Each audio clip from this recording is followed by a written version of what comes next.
Okay, as people are coming into this virtual salon, I would like to welcome you all of you colleagues, students, and friends from near and far. Good afternoon. Welcome to the penultimate episode of our webinar series for fall 2020. My name is Elsa Amanatidou. I am the director of Modern Greek Studies at Brown, which boasts as its members Yannis Homilakis, Johanna Hanning, Graham Oliver, Eleni Sikelianos, and last but not least, Vangelis Calotychos, whose little icon you can see up there next to Joanna, professor in Modern Greek Studies and Comparative Literature. And to all the students out there, if you haven't yet taken one of Vangelis' courses, please do so this spring. And Vangelis will be one of today's discussants, the main discussant, I should say. So, at long last, Joanna Eleftheriou, whose virtual book tour has dominated the bandwidth lately, making Joanna even more ubiquitous in the web than she usually is. And those of you who know Joanna know exactly what I mean. At long last, Joanna is here with us at Brown. Joanna is one of those colleagues who one thinks they have known for longer, really, than they have really known them. And I'm saying this as a compliment. She first got my attention, not through her beautiful prose, that came later, but as the only other person in a conference that had brought her running kit and would go for a run in between sessions. Since then, I have had the pleasure of listening to Joanna talk about her work and literature in general, what it means to be a Greek-Cypriot-American, to negotiate a bicultural identity, and to write from and about Greek space. Here's a short version of what Joanna has been up to. She holds a doctorate in English from the University of Missouri and is assistant professor of English at Christopher Newport University. She is a contributed editor of Essay, a journal of nonfiction studies, and a faculty member at the writing workshops in Greece, the famous writing workshops in Thassos. Her essays, short stories, and translations appear regularly in various journals, including Appalachia Review, Cutbank, Arts and Letters, and The Common. Joanna regularly spends time in New York, Cyprus, and Greece. She's here to talk to us about her debut collection, This Way Back, which the Kirkus Review gave a star review, calling it a winning and contemplative and a fine collection of essays on identity, at once wide-ranging and site-specific. Joanna, καλώς ήρθες στο Brown. Καλώς σας βρίσκω. Thank you so much. This is just an enormous honor to be here and to speak to colleagues that I've admired myself for longer than I think you've known me. Thank you. So, we're here to start. Vangeli, over to you. Thank you. Thank you. And welcome, Joanna. And welcome, everybody. I see people from beyond these shores, beyond North America. Very pleased to have you with us. I have one other Cypriot friend who has written a heartfelt and lucid kind of examination of belonging and becoming in Cyprus, and that's the Turkish Cypriot poet Mehmet Yashin. The title of his choice of his poems in English is "Don't Go Back to Girinya," and when I read Joanna's title "This Way Back," I felt that it was more promising in terms of being more affirming, perhaps less ironic in charting a course through and back into the self via Cyprus. I should also say that I first really heard Joanna's work at a wonderful session at the Modern Greek Studies Association a few years ago, where Joanna appeared along with Christopher Bakken and Natalie Bakopoulos in a session moderated by Karen Emmerich, which really was one of the best sessions that I've encountered at a symposium, and really showed the kind of potential that Greek, I don't know if it's quite Greek-American literature, but American literature in relation to Greece available here on these shores. So it's with great interest that I delved into Joanna's new book, and it's really a kind of heartfelt meditation on the issue of belonging and the difficulties of belonging and feeling at home. And I guess a good place to begin is perhaps to ask Joanna to speak to us a little bit about her travels and her mobilities, and the trips that she took growing up, and the kind of order of them, so people have a good idea of the relationship of leaving and being homeless and relating to a home that has been left behind. Thank you, Vangelis. I was born in New York, and because I became an immigrant, that's really difficult for many people to remember. I myself find it difficult to remember when someone has emigrated away from the US, because we have the United States as, in our imaginations, as the place one arrives at but never leaves. However, I became an immigrant from the United States, where I was born, to Cyprus when I was 10 years old. And it wasn't because of the military like so many people. It wasn't because my parents were unsatisfied with their jobs. My parents met at one of the parochial schools, the many parochial schools in New York City, where a church and a day school work together. So I was raised with 40 minutes of Greek per day until I finished 4th grade.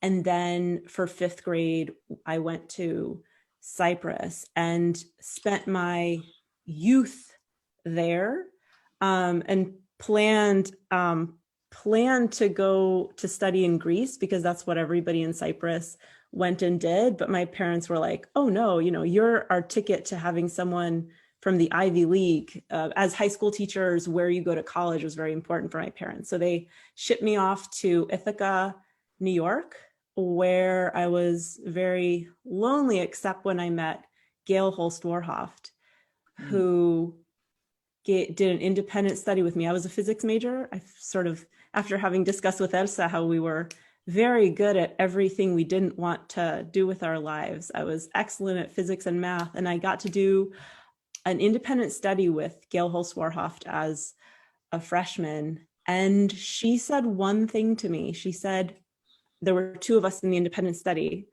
And she says, I don't know about the other girl, but you understand literature. And a few months later, I went into the gymnasium of Cornell. It was a physical space, and I dropped all my math and physics courses and took on a full load of English courses. And then I proceeded to do an English degree, went back to Cyprus again, because I never wanted to be, after the effort of becoming Cypriot in my teenage years, I couldn't imagine becoming American again. It was too exhausting. So I went back to Cyprus and taught English as a second language as a phonetisteria. And my father said, you have to get a master's degree. And I came to the US and did a master's degree in Norfolk, Virginia. And then I wasn't satisfied with how much I knew. You know, you learn more and you realize how much you don't know, as a famous Greek said. And I contacted Gail Holswarhoft and I was like, I love writing and I love modern Greek. And I was thinking of doing modern Greek studies, but somehow applying for creative writing programs made it clear to me that I wanted to study the art of writing, but here I am feeling very much at home in modern Greek studies as well. So I became a writer who writes about modern Greek topics, and I live full-time in the US, but haven't really figured out how to stay here. And I'm constantly, through my writing and through my work teaching in Greece, going back and forth still. Going back and forth. And your readings were predominantly in Greek for the longest time, and that changed over time? Thanks for that question. I only had one Greek class. We only had Greek like a couple of hours a week. And we were talking with Elsa. I did the A level.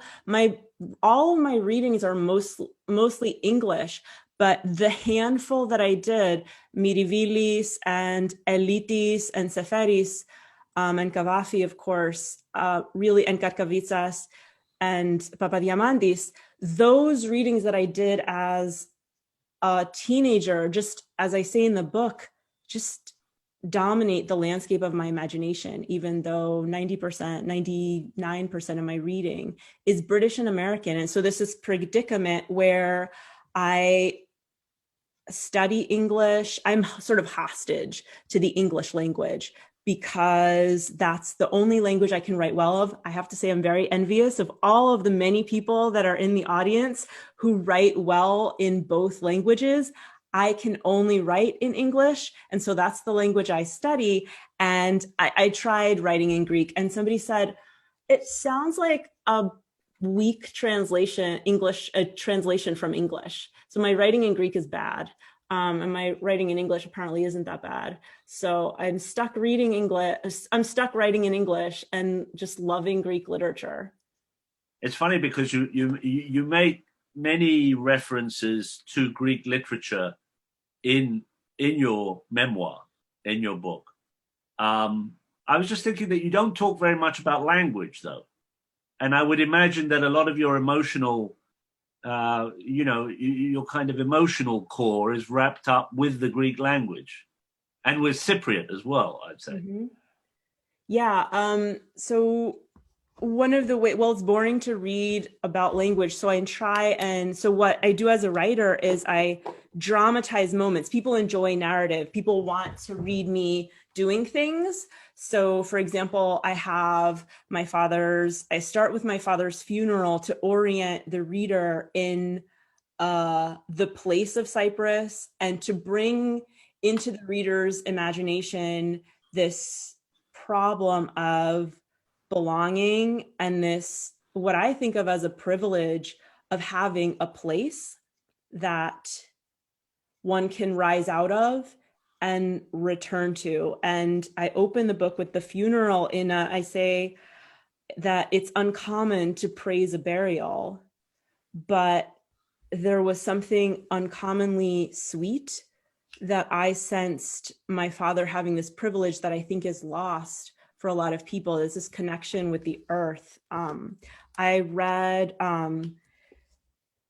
actually, Yanis Papadakis, our colleague, suggested that I read Zygmunt Bauman because he thought that I was actually trying to get at the question of modernity.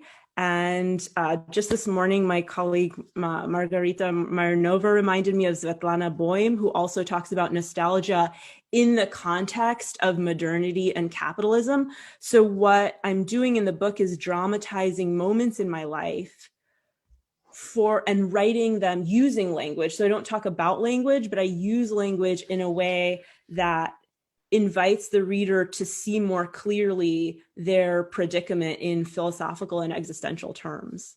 Right. That's very well. It's very well put. I just in talking about your place, and you chart relation to place through discussions of family, sexuality, nationality, class, etc.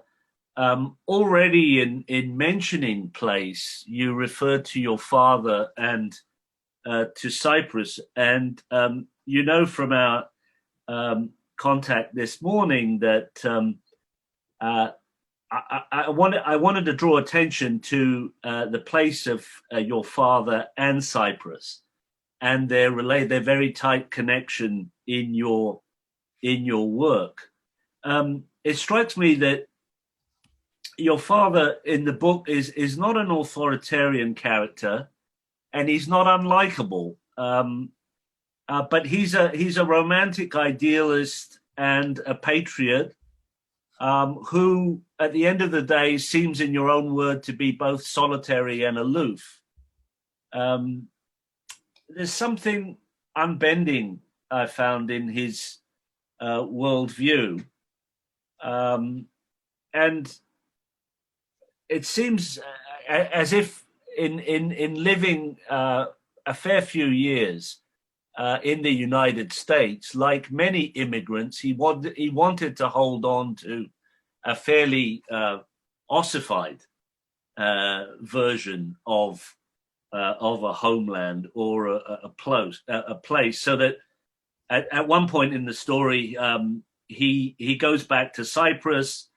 What's he want to do? He wants to build a house with a retaining wall, and he asks one of his closest childhood friends to take that project on. And then, of course, the childhood friend, of course, breaks the promise and betrays him to a certain extent by not following through and not accomplishing the project. And your father is crestfallen because he really, at all points, he doesn't want to admit to change, and that seems to me a kind of inclination in him that you wrestle with and you take on yourself and struggle with for much of the book in your own terms.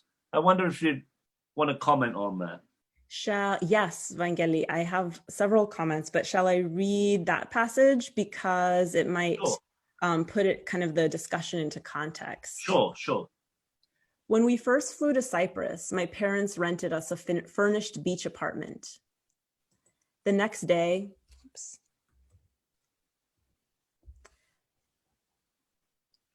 sorry. You got it? Yeah. The next day, we drove 30 minutes up into the Troodos Mountains where my father's best friend was building us a house. Later, I would find in my father's journals many descriptions of his adventures with this best friend. Andros's name comes up in every second or third entry. Andros and Andreas went to the cinema together and to church together, played backgammon and ate ice cream, cheered each other up when they stayed home with colds. Once, on the first day of Lent, 1959, my father records a school trip up to this very place, Cytas, next to Moniatis, where my father would eventually buy land to fulfill his youthful dream of building a house here. On the lot in Cytas, where the nearly finished house should have stood, our family found cement foundations in the square shape of rooms, with rusty steel rods poking out at each corner. I'm sure everybody who's been to Greece or Cyprus knows those rusty steel rods poking out of houses. A few yards down the mountain from the squares, there rose a long wall, also of cement, also with rusty rods poking out. It's a retaining wall and costs a lot, my father explained to my mother when she asked where all our money had gone. Dino, my brother, and I threw pine cones at each other and scampered up the slope and lay back on the ground, which was soft with its blanket of pine needles. 20 years later, Andros was in court declaring bankruptcy. For years, my father waited for the money Andros had gambled away. He said it was taking a long time because the architect had stolen much more money from others and had to pay them back first. In the end, my parents bought a small, already built house in a mountain holiday homes complex near the plot. He wore his best friend's broken promise like a badge that symbolized the betrayal he felt Cyprus had committed against him. But you're in Cyprus, my mother argued. I don't remember how he defended his inability to be happy there. My father had believed in Cyprus as a land without a flaw. And as long as he had been in America, he kept believing in that paradise, not too cold and not too hot, he had claimed. Even once we all moved to Cyprus, the cool winters would erase his memory of extreme heat, and he would plant American grass, as though diligent watering could make it grow thick as it did in New York. It never took. So I very much am concerned and preoccupied with this fixation on Greece as perfect, Greeks as the best. This is what I grew up with, and what I'm sure a lot of the audience members grew up hearing of this glorified Greece, especially those of us who lived in America. I idealized Greek culture and Greece even more than, of course, the people actually living there. And I'm attracted, as you mentioned, Vangelis, I'm attracted by this. I was fascinated, and just like Greek culture just captured my imagination. So I see my father as a cautionary tale, and I'm worried about becoming like him. So I am writing in order to uncover why did this happen to him? Why was he sort of fooled and felt betrayed by Cyprus? And how do I love Cyprus and not get trapped and not get disappointed? So one of the things that I wonder if it might come through is trauma. And that's something I very intentionally don't name in the book, except there's some mentions of anxiety here or there.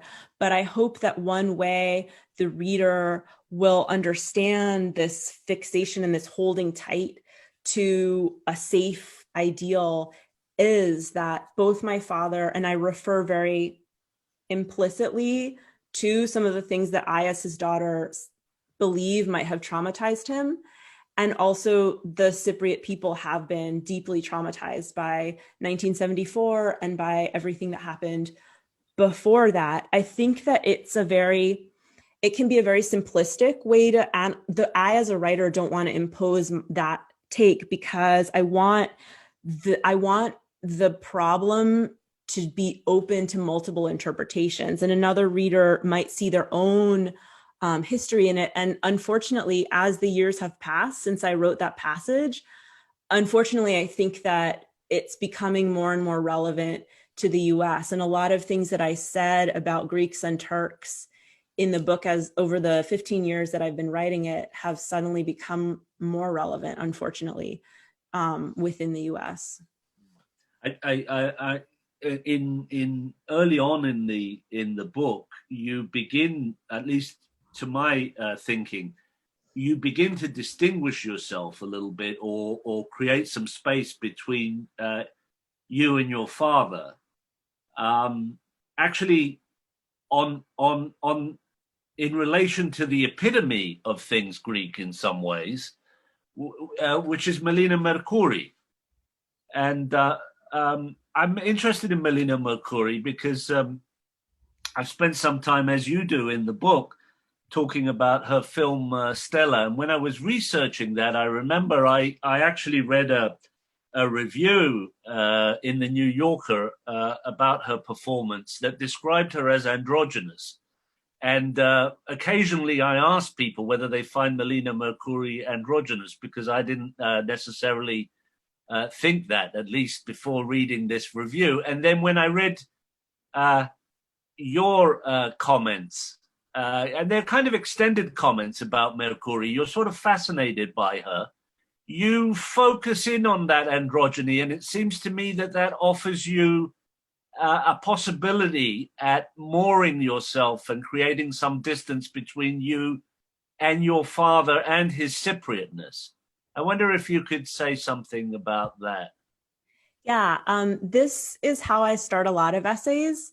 I just have a fascination that's inexplicable at first. I have an essay about carobs as well called Wild Honey Locust Beans. And honestly, it just started because I was obsessed with the carob and I didn't know why.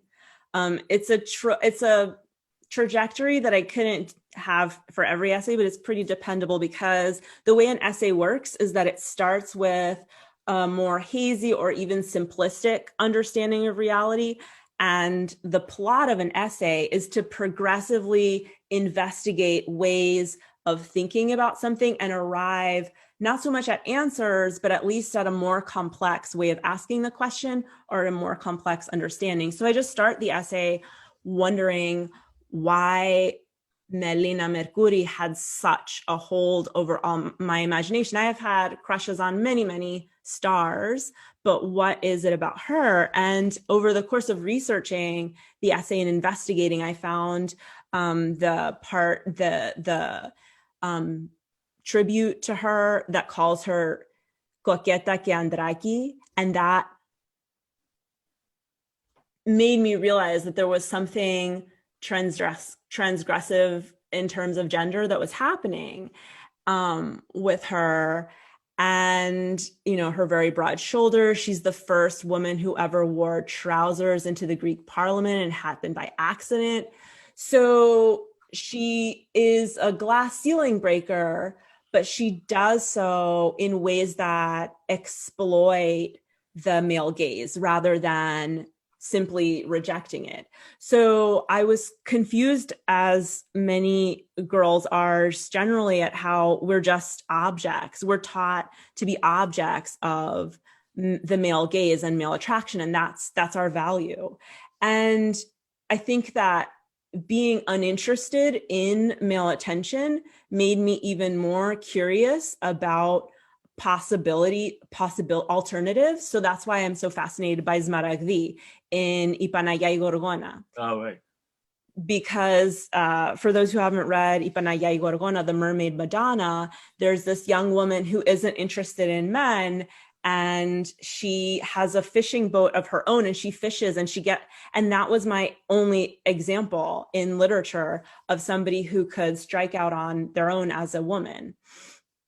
And so Mercouri as well didn't seem to need the male gaze, and also could exploit it. Because as you can see, I'm a lesbian who presents as fairly traditionally feminine. I'm wearing a dress and earrings, right? So I was like, what do I do with the male gaze? And one thing that Melina does is and that's how I end the essay, with her looking back. Melina gave me an example of somebody who can take her attractiveness and gain power from it. And Melina was able to find a way to wield power as a woman. And one of your questions that's coming up that we talked about beforehand is about women and the female figures in my book. And I just like to weave this in, if you wouldn't mind, because if you compare what Melina offered me as an example to what I saw in most of the other women, and especially my mother, who had no power, and that's just the great problem of feminism. I couldn't write a book that maybe lifts up my mother or empowers my mother, because I was just interested in looking for a way to clutch on to power. How do I assert myself? How do I say that I exist? I grew up feeling like I didn't exist at all, and Melina asserted her existence. But there's one thing I wanted to ask you about that, because I take the point that she controlled or she claimed power over others' image of her. Mm-hmm. But I seem to understand that you were also in awe of the fact that she was able to do so by accepting her own vulnerability, and in some ways a certain kind of compromise as well.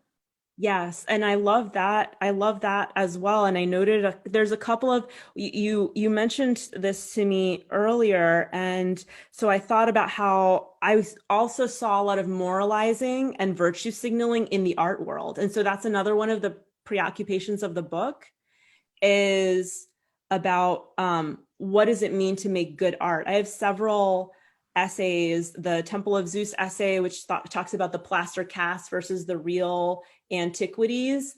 And so I'm engaging in archaeology as well and how it thinks about the original artifact. And so is she the real thing in terms of art, or is she compromising and commercializing? And so this ethics and morality of art and real art has always preoccupied me. And I have a line also that struck me where I didn't put it in Greek in the book, but since we have such a large Greek speaking office, they say a man told me on Lesbos, "Patsavouri tiganan di sapfo." They turned sapfo into a dish rag. So this exploitation of art and culture seems to preoccupy me in a way that I wasn't quite aware of, but I guess what I love about Melina, who gave in or sold out and became this Hollywood star, and like lowered her, in some people claim that her standards were lowered and she didn't make real art but made commercial art. I feel like she's giving me a way to reconcile these two competing impulses, to want to make the best art and to maybe break some rules. So yeah, she's the great rule breaker, even when it comes to the ethics of what real art is and what it means to be a real Greek.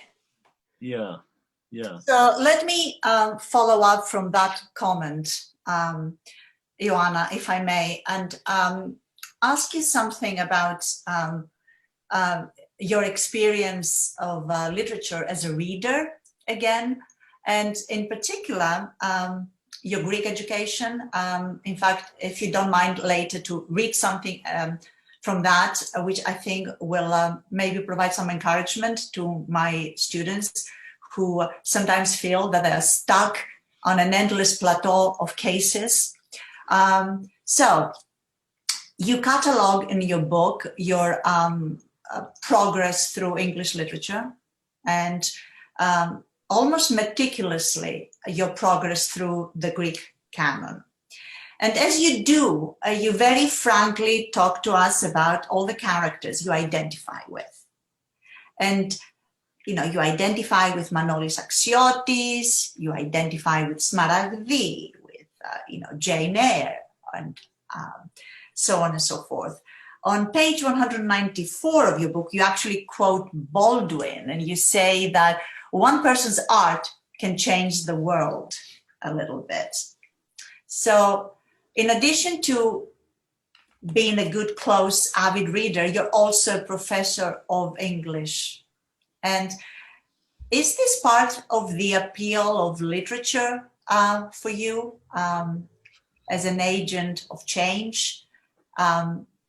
Something that holds a mirror to oneself on the path to self-discovery, for example, and change? This is the best day of my life, because when I was 15 years old, I wrote a very bad poem that said that what a poem is it takes a feeling and it makes it real. It makes it a thing.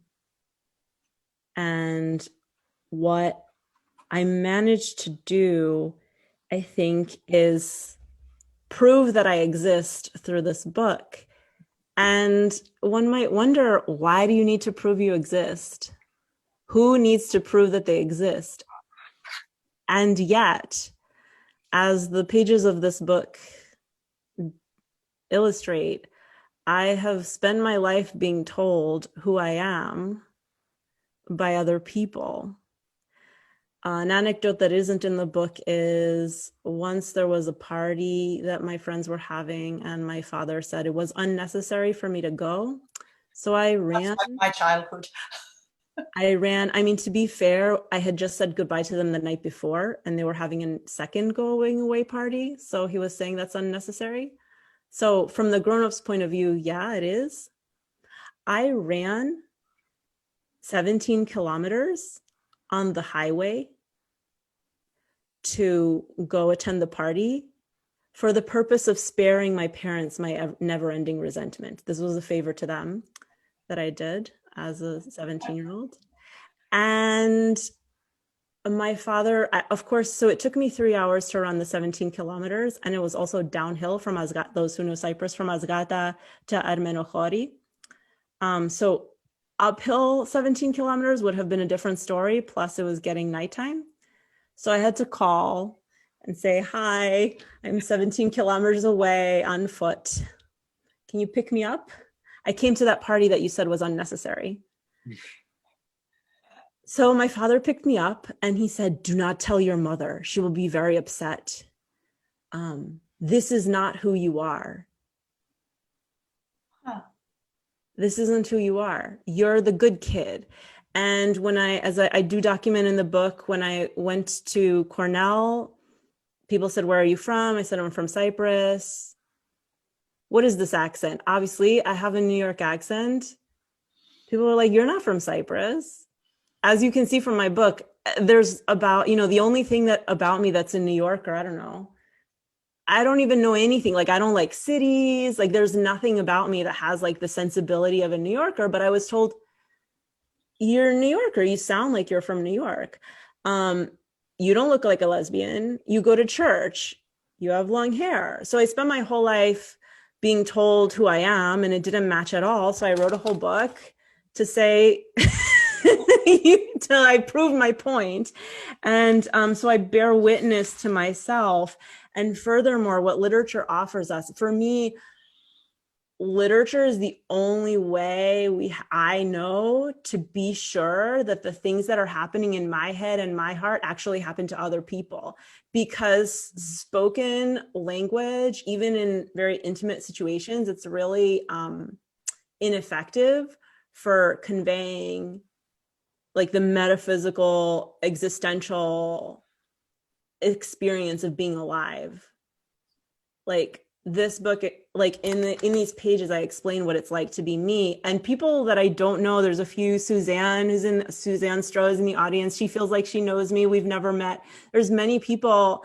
Genia Bloom is in Switzerland. It's kind of late there, but there's people who've never met me and they feel like they know me. And I'm like, well, yeah, my book is actually a pretty accurate explanation of what it's like to be me, much more accurate than I can actually portray using the spoken word or using anything else. I don't remember. After reading? Oh, yeah. I forgot what the question was. So it was about learning Greek. My mother began teaching me Greek when I was 3. In my memory of that moment, Georgia looks down at me and says, Joanna, you're 3 years old now. You're old enough to begin learning Greek. Archisan davasana, the hardship began. I didn't put that in there. It was torture. All of those who are in Elsa's class, if you feel like you're in torture, that's how it is. It's just torture. And 39 years later, though, it's fine. So you have another 20 to go. You're old enough to begin learning Greek. We might have sat down on the pebble and cement stoop, a mild New York wind tussling her fine, still brown hair, and a susurrus coming from the fir trees that shielded us from our neighbor's view. Smiling behind thick, plastic-rimmed glasses, my mother probably started with the body. I imagine little Joanna tapping on her baby nose and saying, miti, tracing a ring around her mouth and saying stoma, tugging at her ears and saying aftia, wagging a 3-year-old foot and saying body. With my tiny handful of Greek words, I was sent to a Greek immersion kindergarten at St. Demetrius in Jamaica, Queens, just before I turned 5. I suspect my parents figured my limber brain would handle just fine the new environment, for no one prepared me for an all-Greek classroom. I sat on the first day at a low circular table with children I didn't know and trembled. Kyriakosta, in a tailored suit, spoke entirely in Greek. 34 years later, I see her before me, powerful, unintelligible, and frightening. The image of a Greek teacher, right? Why are you crying? A second teacher asked, having noticed my tears. She was shorter and wore plainer clothes than Kyriakosta and spoke English, so she reminded me of my mother. Because the teacher is speaking Greek and I can't understand, I whimpered. Am I speaking Greek? The plainly dressed teacher asked again. No, I said. I cried harder because I heard the question as a jeer at my silliness for missing the obvious fact that the second teacher was speaking English. On top of feeling excluded because I didn't know Greek, I was excluded from dance. Kids fluent in Greek learn the Kalamatiano, joining hands and moving in a large circle to a 12-step rhythm whose quick and bouncy circular procession invoked my envy. The Greek proficient kindergarteners danced to a song whose onomatopoeic drung is repeated 6 times, paired with the phrase "Tavrachioletis vrondun," her bracelets thunder. Much later, I discovered that the song recounts the plight of a girl who sets out to fetch water and falls into a well. To call attention, she shouts and violently shakes her bracelets and calls out. And I'm glad I didn't have enough Greek then to understand this nightmare-producing scenario. The lyrics leave us with this scene, the bangle-banging girl in the dark well shaft, drenched but not drowned, her rescuer on the way but late. He is promising to marry her once he's retrieved her, and in one version, he casts a golden rope to haul her up by the belt. I knew none of this and only watched, coveting bracelets.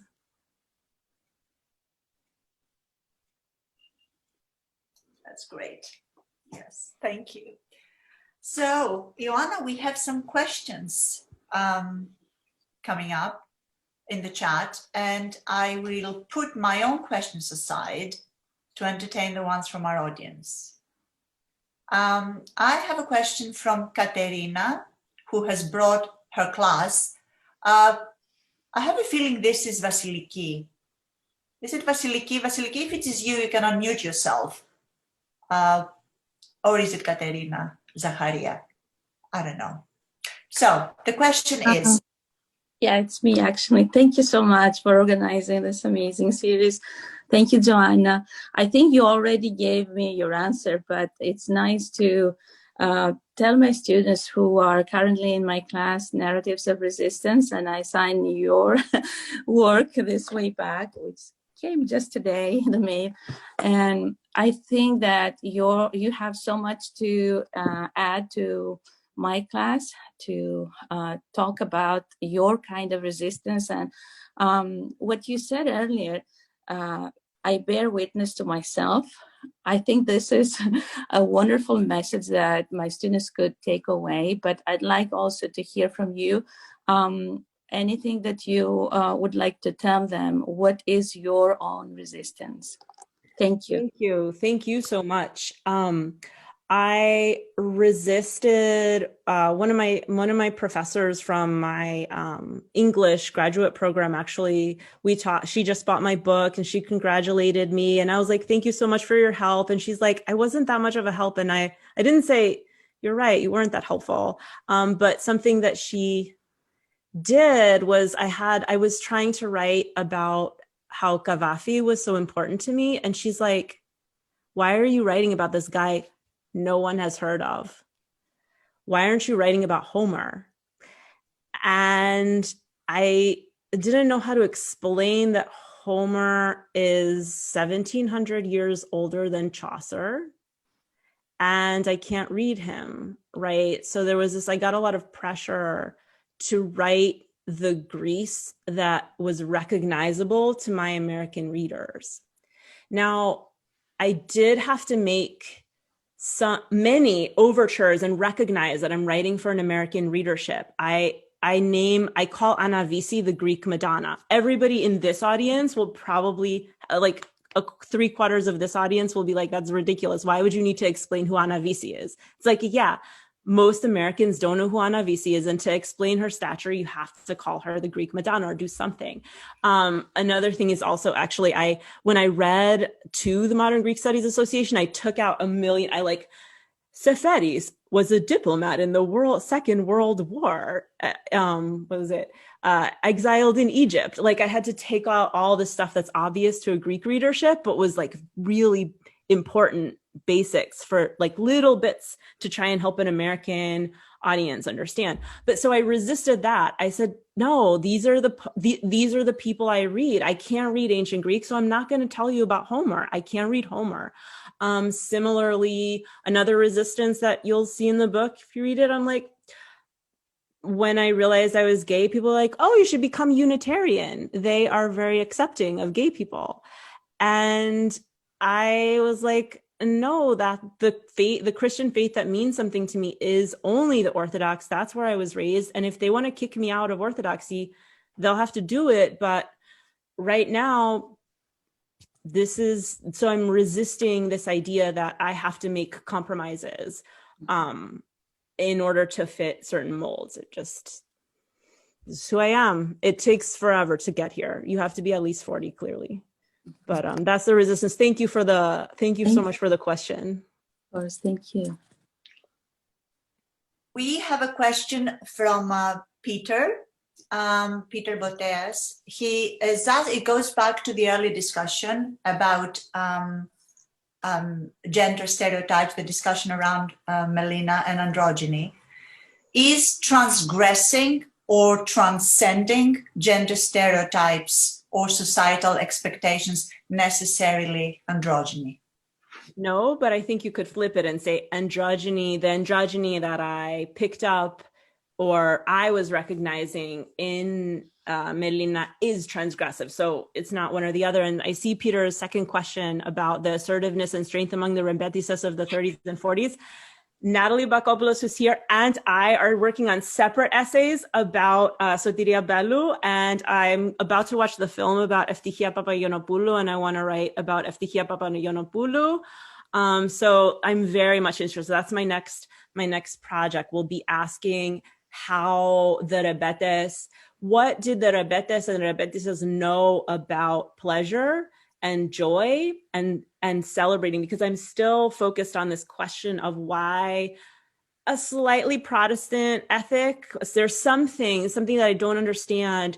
Americans obviously love pleasure, but there's this moralizing about it and this like apology things, cake is sinful. There's all this apologizing for pleasure that I don't see at least in the Rebetiko, if not throughout Greek culture. So that's my second project. It has nothing to do with gender. Of course, it has to do with gender. So thank you. Please keep your questions coming. And I'm going to take advantage of this gap in the questions to ask a question that has to do with your process of writing the book. The book has been hailed as a Cyprus-focused memoir. And it's published in English, it's written in English, and it's usually an English-speaking audience that will get to it. So at the same time, the historical, the political, the cultural coordinates that inform this memoir are not widely known to everybody. At the same time, they're essential for understanding the processes and the context that inform identities, decisions, about you, your father. Did you experience any tension while you were writing the memoir in deciding what goes in, what is left out? Yeah, thank you, Elsa. This is one of many reasons it took me 15 years because especially the first essay that I wrote in the book is located somewhere in the middle. It's called The Other Side. And it does have to do with the Cyprus problem. I arrived in Cyprus 14 years after the invasion. So I learned afterwards about, the secondary trauma post-memory. So I realized, way after I started writing that it was post-memory and a kind of cultural trauma that caused me to be so preoccupied with the invasion. But I was writing, when I was in my master's program and writing about the invasion, people were always like, but your parents didn't lose land. So why does this matter to you? It was very difficult for my American workshop peers to understand why the invasion of Cyprus, and then before that, the 1955 in Turkey, and why do these things all matter if they didn't affect you personally? So I had to read a lot, not only about Cyprus itself, but I also had to understand and accept the low tolerance in the United States for in the United States readership. American readers have a very low tolerance for history and politics. Of course, that changed, and it's a little easier now to engage American readers with politics, thanks to the horrors that have befallen us. But I had to find ways to like dress that my readers wanted narrative, and I wanted to tell like the history of Cyprus. So there was a lot of negotiation and a lot of me understanding why I was resistant at first. I was like, you should just read my history of Cyprus. It's so interesting. And my American readers were like, no, it's not. We don't care about this country that we've never heard of. So.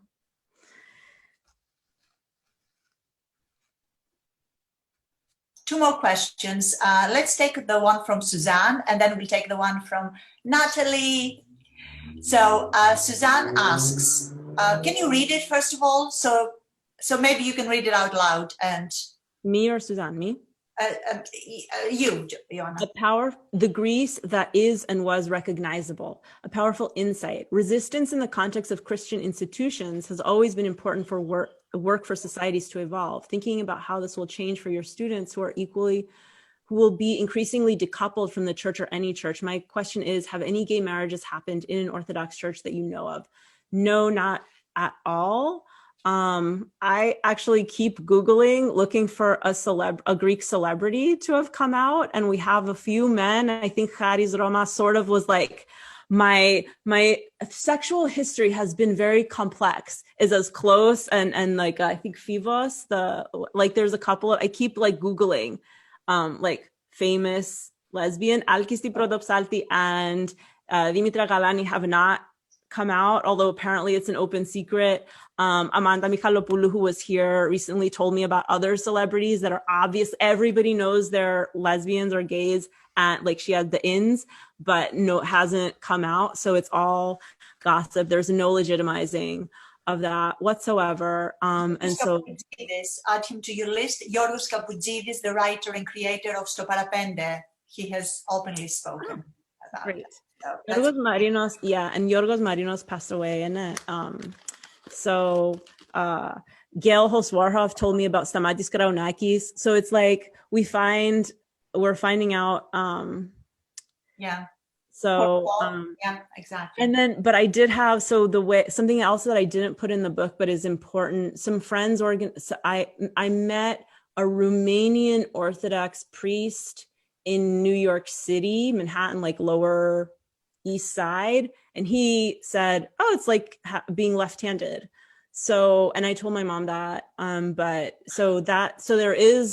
there's an Orthodox priest in New York who thinks that it's okay to be gay. And that's it. Thank you for the question. And of course, Natalie. Natalie, would you like to read us your question?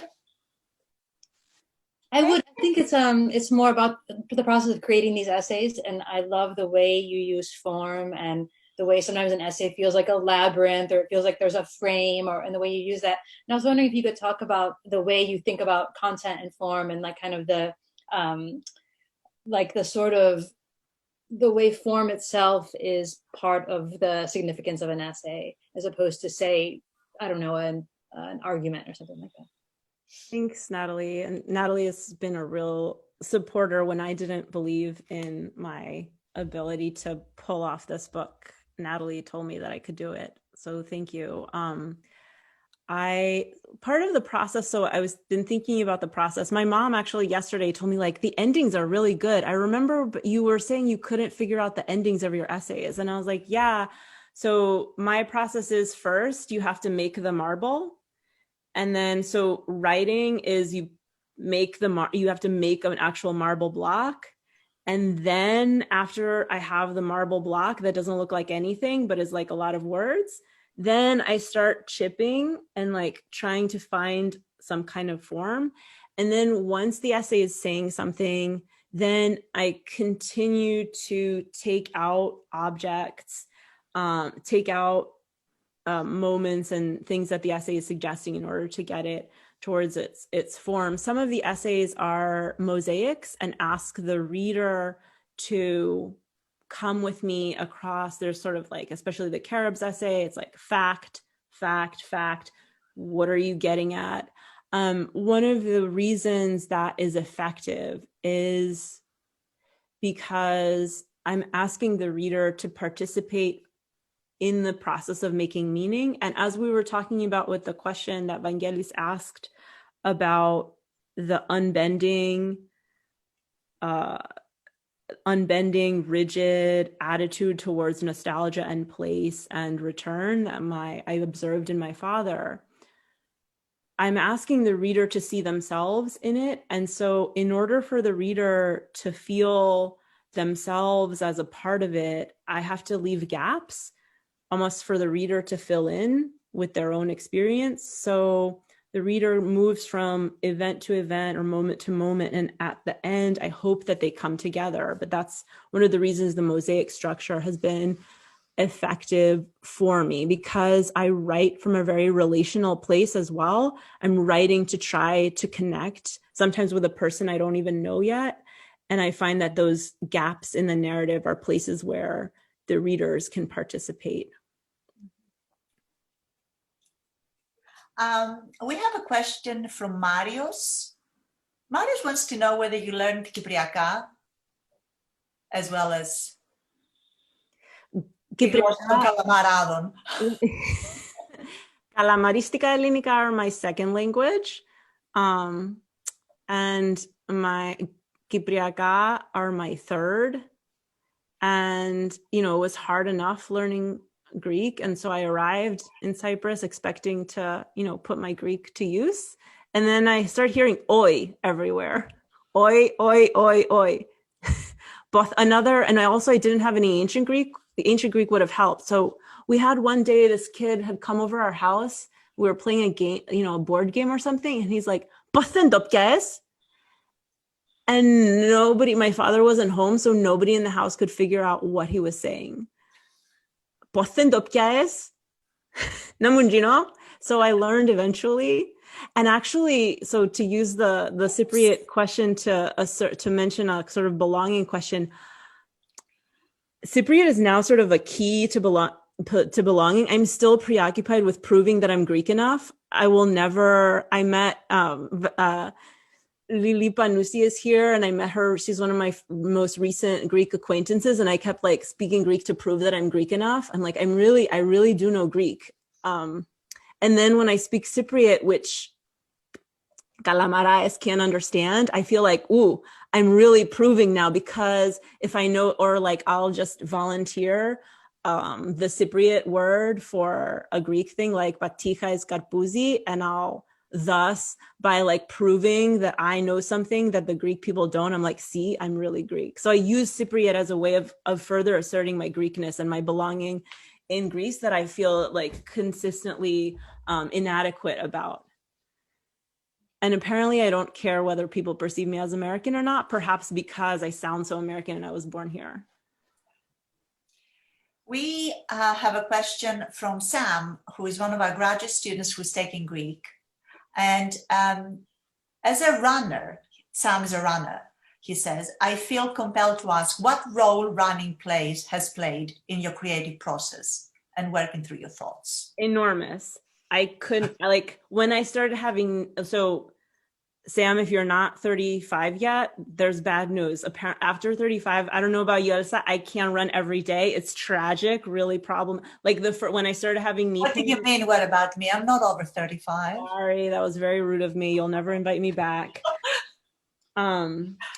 But when you'll find out, Elsa, when you hit 35, running every day no longer becomes an option unless you, I don't know, you have to do like a lot of butt exercises, which I do now, and like ride a bike and stuff. So my first thought when I started having knee pain, I was like, oh my God, how am I going to write? My first concern was like, oh no, how am I going to write? So running appears all over the place. I thought maybe that I could actually with this I thought Sam's question might prompt a reading from the final essay, actually, because I'll tell a little story about it. I was gonna read the very last, so I'm gonna read from 251 as we talked about, because there's a refrain in this essay, and the way that refrain came about was, okay, I'll tell you the whole story of writing this essay. I was crying to my friend Natalie Diaz, who is currently a finalist for the National Book Award, would like to say. I keep getting close to people who win National Book Awards. Carolyn Forche, our friend, got really close. Anyway, I was saying I can't write a thesis, I can't write, I'm terrible. I had a terrible professor who thought that I wasn't good, and I believed him instead of everybody else who was telling me that I was a good writer. And I was like, I can't write a thesis. And she's like, stop worrying about writing a thesis. We were walking around, she was moving. I said to her, did you see the moon? And she's like, looks at me like weird. And I was like, I'm sorry, that was insulting, of course. I was like, well, it's just my father asks me that all the time. And so she's like, stop me. And she's like, that, write about your father and the moon. And I am going to check on you tomorrow, make sure you did it. And so I spent all night like really, really struggling. I felt like I was an octopus being beaten against the rocks. I don't know why it was so hard, but I started writing, and this is summer of 2007, I hate to say, and I'm really worried because I also think this is my favorite essay, and Elsa and Vangelis also really like this essay. I'm like, what if it's the only one I ever wrote that was beautiful? I'm very worried about that. But so I was trying to figure out, I was just writing these little lines about, because Natalie said, your father and the moon. So I was just writing lines about my father and the moon. And then I went running and I came up with this line, and I didn't have a pen. I often do actually I used to run with a pen and paper. And once I just dropped to the ground because I had an idea, and somebody's like, are you okay? And I'm like, yes, I'm okay. I actually looked up and I said, idea. But in this case, I didn't have a pen or paper. And so I had to repeat the line over and over in my head. And by the time I got home, it felt like a refrain. So that's at the origin of this refrain in the essay. And so I'll actually begin with one of the iterations of the refrain so that you could see how it plays out. When do we begin to weep for the living who must leave us? When my father went away with my mother to America one summer in order to have a special medical exam, he left Dino and me in charge of his garden. Neither of us wanted to wake up as early as our father, but you have to water before dawn. So Dino watered after clubbing at 4 a.m. Or sometimes I rose before the break of day. Dino said, can you cook for my friends, Joe? I said, sure, just wash my car. Then he swept the floors and I dragged a mop behind him. Dino brought his friends over and filled our father's house with laughing teenage voices, vodka jello shots, and music. While our father had tubes run through his body and had test upon excruciating test, we opened up his house, turned on the lights, and turned up the music. As our father lay in a bed on the other side of the ocean, we laughed and drank, and then we danced. He came home not cured but tested, tired but all right. Our father inspected the lemon trees leaf by leaf, looked at the poplars, cyclamen, lavender, hyacinth, and jasmine. We lost one geranium, forgotten in the farthest corner of the yard. Oleander still circled the house, along with capers, rosemary, and cyclamen that crept out from beneath the rocks. Our father smiled wide at the blooming orchids, a patch of daisies booming by a pine. Thank God, he smiled. My children know how to keep things alive. When do we begin to mourn for those we love? Once we begin, how do we end it? And when we are mourning, do we dance? We all die in time. When the moon sets, my father rises. At 1 a.m, when his head runs out of sleep, he shuffles out the door in his slippers. Outside, he sips tea and watches the slow spinning of the stars, the subtle orbit of planets, and the hurried trajectory of the moon. I don't really know how to love a man, not even a father. Instead, I open up my intact heart and bow my head and listen for his waning heartbeat. Sometimes we sit together with the scent of watered earth all around us, and then the faded or invisible half of the moon comes out of shadow and we see a full circle, part navy and part bright. Amica silentiae lunae, beloved silences of the moon, Seferis writes, translating Horace's Latin lines into a Greek that lingers in our lives today. The moon washes over my father's garden, and all the colors change at night. Gray poplars and the leaves of olive trees reflect light in silver. Our parched grass shines green, and the grayish gravel street looks paved and black. Moonlight washes my father's body, so that in the gleaming he is whole again and strong. All of us delight a little in the moon, its glow like glass, its craters dark. The blazing rock of light spins into shadow so soon. And as the moon falls through the sky and fades into morning or blackens into more night, I know this truth. My dad, my lonesome father, will look with me tonight at the fading moon with this same thrill, this strange longing, and this our nighttime knowledge that the sun and moon will go on even as our own small lives run out of light.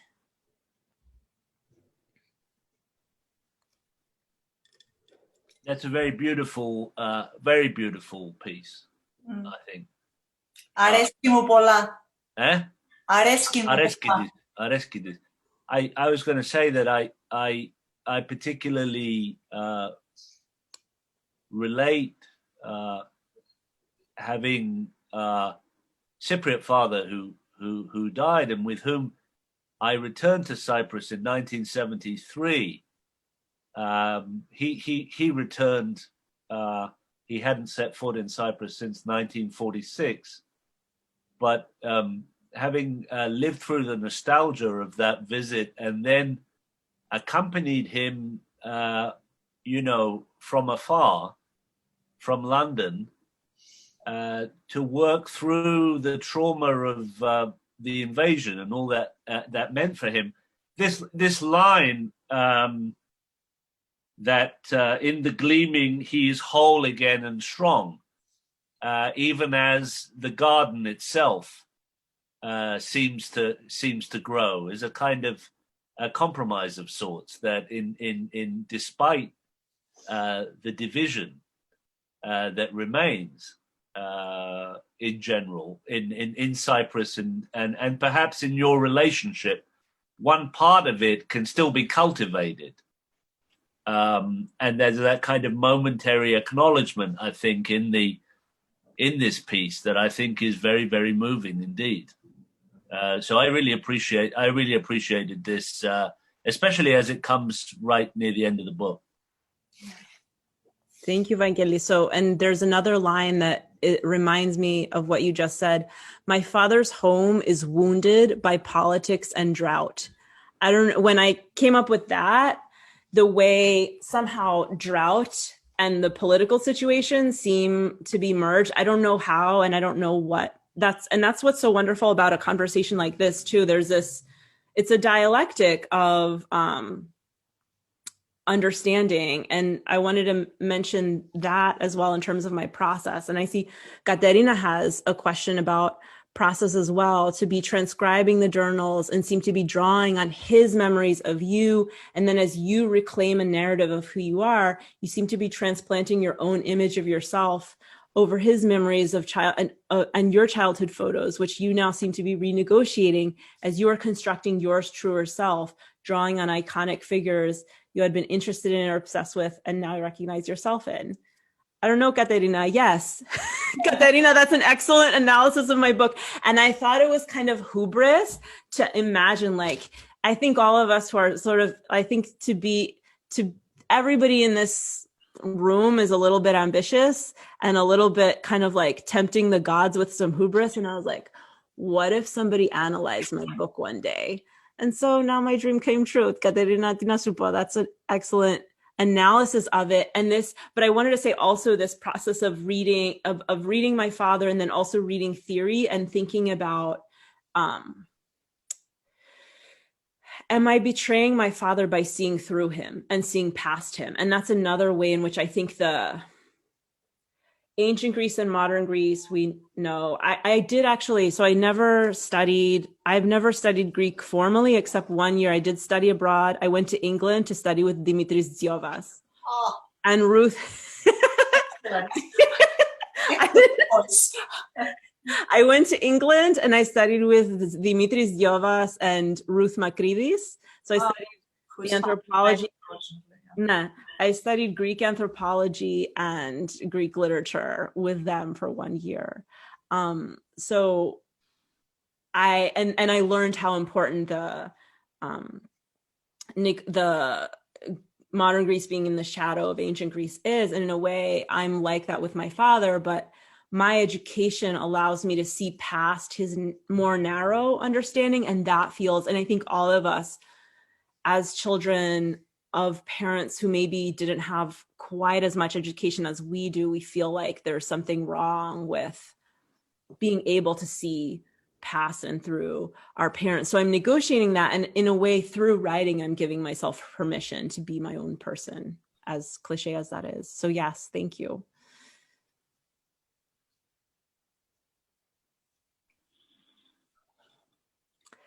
We have some more comments, all very complimentary. Everybody loved the last few pages that you read. And Suzanne has added one more comment, and so has Margarita, Andriani, comments that actually reinforce the sentiments that we've just talked about.